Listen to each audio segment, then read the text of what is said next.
Tribal decus and the vision of a golden age. In 1895, a man named Birsa was seen roaming the forests and villages in Chota Nagpur in Jharkhand. People say he had miraculous power. He could cure all disease and multiply grain. Birsa himself declared that God had appointed him to save his people from trouble, free them from the slavery of Decus. Soon, thousands began following Birsa, believing that he was Bhagwan and had come to solve their problem. Birsa was born in a family of Mundas, a tribal group that lived in Chota Nagpur, but his followers included other tribal of the religion, Santals and Orayons. All these in different way were unhappy with the changes and they were experiencing and the problem they were faced under British rule. Their familiar way of life seemed to be disappearing. Their livelihood were under threat and their religion appeared to be in danger. That problem did Birsa set out to resolve. Who were the outsider being referred to as Decus and how did they enslave the people of the religion? That was what was happening to the tribal people under the British. How did their lives change? These are some of the questions we will read about in this chapter. You have read about tribal societies that last year most tribes and outcomes and rituals that were very different from those laid down by Brahmas. These societies also did not have too sharp social division that were characteristic of East societies. All those who belonged the same tribe thought of themselves as sharing common ties or kinship. However, this did not mean that there were no social and economic difference within tribes. How did tribal group live? By the 19th century, tribal people in different parts of India were involved in a variety of activities. Some were jhum cultivator. Some of them practiced jhum cultivator, that is shifting cultivation. This was done on small patches of land, mostly in forests. The cultivator cut the tree tops of allow sunlight to reach the ground and burnt the vegetation on the land to clear it for cultivation. They spread the ash from the firing, which contained potash, to fertilize the soil. They use the axe to cut trees and the hoe to scratch the soil in water, prepare it for cultivation. They broadcast the seed, that is scratched the seed on the field instead of ploughing the land and sowing the seed. Once the crop was ready and harvested, they moved to another field, a field that had been cultivated once was left fallow for several years. Shifting cultivators were found in the hilly and forested tracts of northeast and central India. The life of these tribal people depended on the free movement within forest and on being able to use the land forest for growing their crop. This is only the way could practice shifting cultivation. Some of the hunter and gatherers. In many regions, tribal groups live by hunting animal and gathering forest produce. They saw forest as essential for survival. The Khons were such a community living in the forest of Orissa They regularly went out the collective hunt and divided the meat amongst themselves. They are at fruit root, collect from the forest and cook food with the oil. They extracted from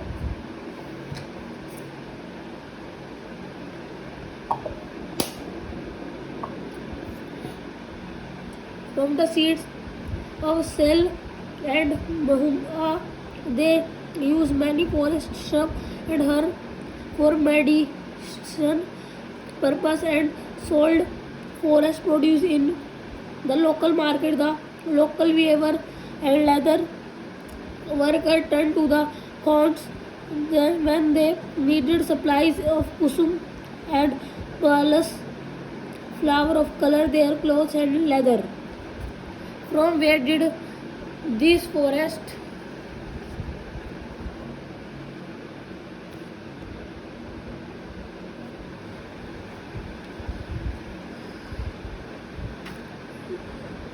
people get supplies of forest, rice and other grains? At times they exchange good getting what they need in return for their valuable forest produce. At other time they brought goods with the small amount of earning they had. Some of them they did odd jobs in the village carrying load of building roads while other labor in building of peasant and farmer. When supplies of forest produce shrank, tribal people and had a increasingly wander around in search of work as laborer, but many of them, like in Baigas of central India, were reluctant to do work for other. The Baigas saw themselves as people of the forest who could only live in on the produce of the forest. It was below the dignity of a Baiga to become a laborer. Tribal group often needed to buy the sell and sell in other to be able to get goods that were not produced with the locality. This led to their dependence on traders and money lender. Trader came around with things for sale and sold the goods at the high price. Money lender gave loan with which the tribal meet their cash need, adding to what they earn, but the interest charge on the loans was usually very high. So for the tribal market and commerce often meet bad debt and poverty. They therefore came see the moneylender, the trader as evil outsider and the cause their misery. Some herded animals. Many tribal groups live herding and rearing animals. They were pastoralists who move with the herds of cattle or sheep according to the season. When the grass in one place was exhausted, they moved to another area. The one Gujars of the Punjab hills and the Lebanese of Andhra Pradesh were cattle herder. The Gadis of Kullu were shepherd and the Bakarwals of Kashmir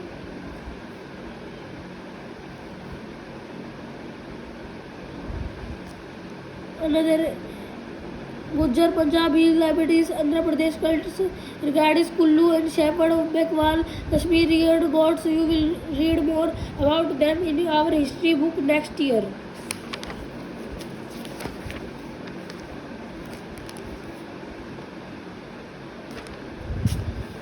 Some took to settled cultivation. Even before the 19th century, many from within the tribal group had begun settling down and cultivating their fields in one place year after year. Instead of moving from place to place, they began to use the plug and gradually got rights over the land. They live on in the and many cases like the Mundas of Chota Nagpur. The land belonged to clan as a whole. All members of the clan were regarded as descendants of the original settler who had first cleared the land. Therefore, all them had rights on the land. Very often, some people within the clan acquire more power than others. Some became chief and others follower. Powerful men often rented out their land instead of cultivating it themselves. British officials so settled tribal groups like the Gonds and Santals as more civilized than hunter-gatherers or shifty cultivators. Those who live in the forest were considered to be wild and savage. They needed to be settled and civilized.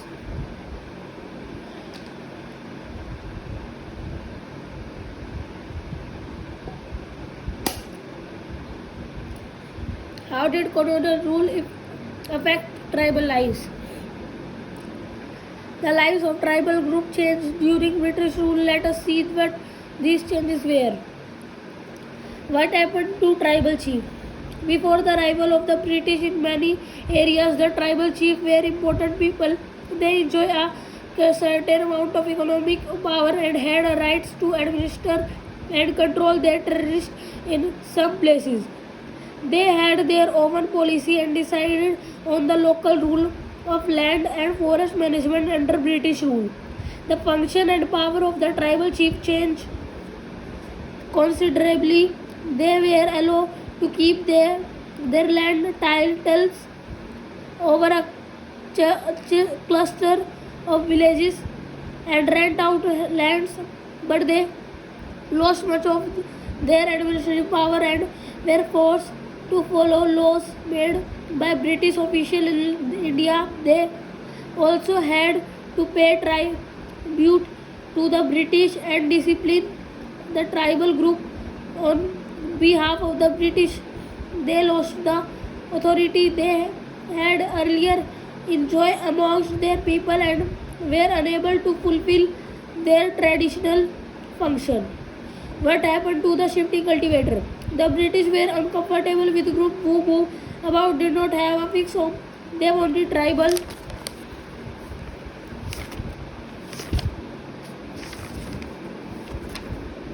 group to settle down, become peasant cultivators. Settled peasants were easier to control and administrative than people who were always on the move. The British also wanted a regular revenue source for the state, so they introduced land settlement. That is, they measure the land, define the rights of each individual to the land, fix revenue demand on the state. Some peasants were declared landowner, other tenants, as you have seen in the tenants, were to pay the landowner, who turn paid revenue to the state. The British effort to settle Jhum cultivator was not very successful. Settle plop cultivator is not easy in areas where water is scarce and the soil is dry. In fact, Jhum cultivator who took up clock cultivator often suffered since the field did not produce goods yield. So the Jhum cultivator Northeast India insisted on continuing with their traditional practice. Facing widespread protest, the British had to ultimately allow to rights to carry shifting cultivation in some parts of the forest. Forest law and their impact. The life of tribal group, as you have seen, was directly connected to the forest, so changes in the forest laws had a considerable effect on tribal lives. The British extended their control over all forests and declared that forests were state property. Some forests were classified as reserve forests, so they produced timber which the British wanted in these forests. People were not allowed to move freely, practice Jhum cultivation, collect fruit or hunt animal. How were Jhum cultivator to survive in such a situation of many? They were forced to move to other areas in search of work and livelihood. But once the British stopped the tribal people from living inside forests, they faced a problem from Where would the forest department get us labor to cut tree from railway sleeper and transport logs?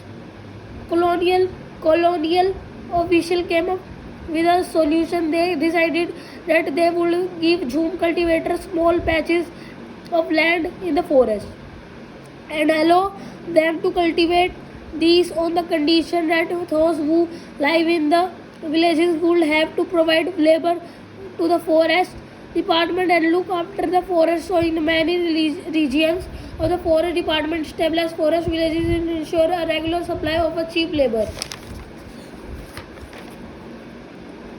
Many tribal groups reacted against the colonial forest law is disobeyed the new rule, continue their practice that were declared illegal and at times rose in the open rebellion. Such was the revolt of Sangna in 1906 in Assam and the forest satyagraha of the 1930s the central province.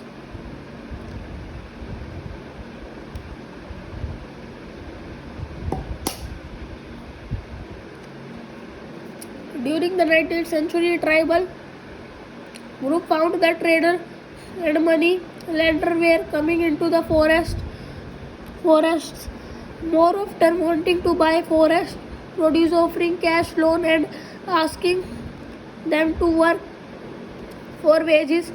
It took tribal groups some time to understand the consequences or what was happening. Let us consider the case of silk grower. In the 18th century, Indian silk was in the demand European market. The fine quality of the silk was high value and export from the high increased rapidly as the market expanded. East India Company officials tried to encourage silk production to meet the growing demand. Hazaribagh is a present-day Jharkhand was an area where the Santals reared cocoons.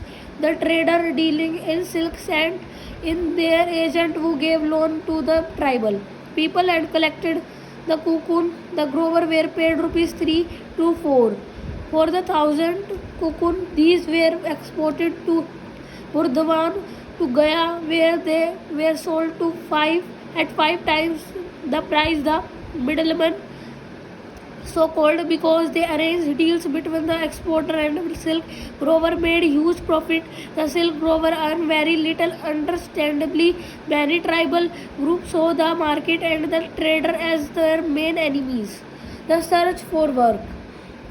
The plight of the tribal who had to go far away from their homes in search or work was even worse. From the late 19th century, tea plantations started coming up and mining became an important industry. Tribal were recruited in a large number of work.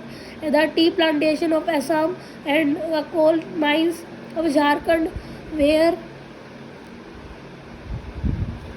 plantation of Assam and mines of Jharkhand, they would require to through contractor to pay miserably low wages and prevented them to returning home. A closer look. Through the 19th and 20th century, the tribal group in different parts of the country rebelled against the changes to law restriction in export practices and new taxes. They had to pay exploitation by the trader money lender. The Coals rebel in 1831 to 32. Santals rose in revolt in 1855 in Basant rebellion in central India broke out in 1910 and the Wari revolt Maharashtra in 1940. The movement of Birsa led was one such movement.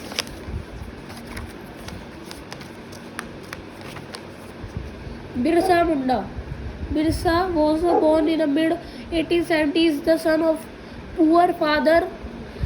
He grew up around the forest Bohonda, grazing sheep, playing the flute, dancing in the local akhara. Forced by poverty, his father had moved from place to place, looking at the work adolescent.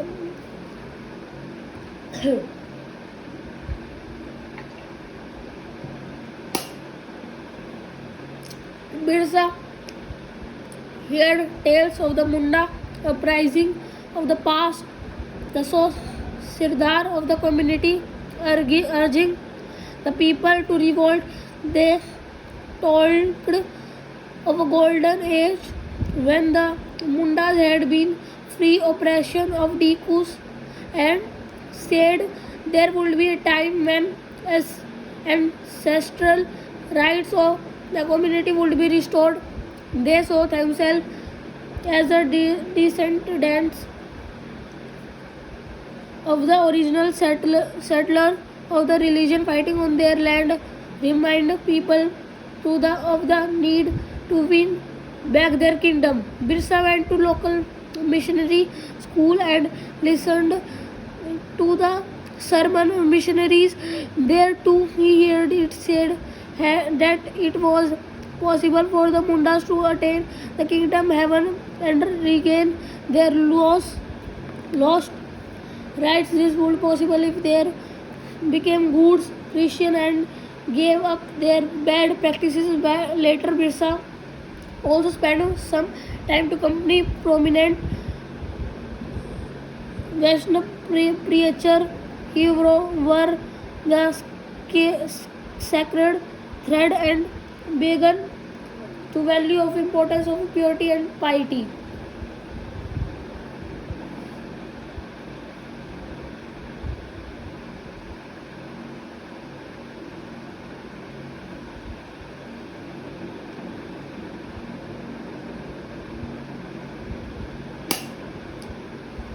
Birsa was deeply influenced by many of the ideas. He came in touch with the growing up here.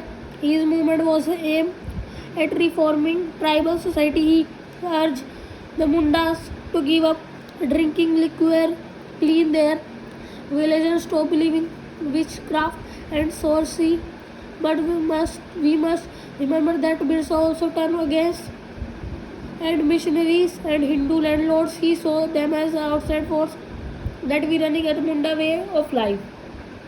In 1895, Birsa urged his follower to recover their glorious past. He talked of a golden age in the past, a Satyug, where Munda live in a good life, construct embankment, tap natural spring, planted trees, orchard, practice cultivation to earn their living. They did not kill their brethren and relatives. They live honestly. Birsa also wanted people once again work on their land, settle down and cultivate their fields. What worried British official of most was the political aim of the Birsa movement, for it wanted to drive out missionaries, moneylender, Hindu landlord and the government and set up Munda Raj with Birsa at it.